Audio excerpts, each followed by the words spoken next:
Welcome to our channel. Today we how to log into Airbase, manage spend and approvals step by step clearly. Start by opening your preferred web browser. In the address bar, type in the URL for Airbase. Press the Enter key on your keyboard. Once the Airbase homepage loads, look for the Login button. Click on the Login button to proceed. You will be directed to the login page. Here, enter your registered email address in the provided field. Next, input your password in the password field. Make sure to double-check your entries for accuracy. Once both fields are filled, click the Login button.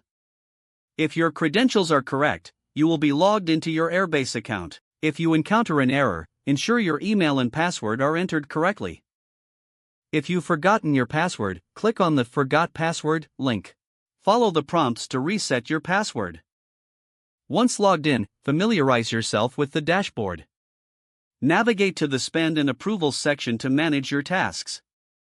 Here, you can view, approve, or deny requests as necessary. Take advantage of the available filters to streamline your approval process. Remember to log out when you're finished using your account. If the page does not load, refresh the browser or try again in a private or incognito window. Make sure you are using the correct email address, then retype it carefully to avoid small typos. If your password is not accepted, use the reset option and create a new strong password you can remember. Check your spam folder for verification or security emails, then complete any requested confirmation steps.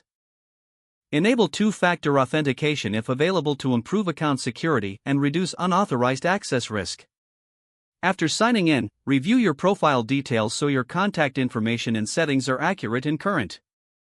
If you see an error message, note it down and try again after restarting your device and internet connection. Log out when you finish, especially on shared devices, to keep your account and payment information secure. If the page does not load, refresh the browser or try again in a private or incognito window. Don't forget to like this video and subscribe to our channel for more step-by-step tech guides.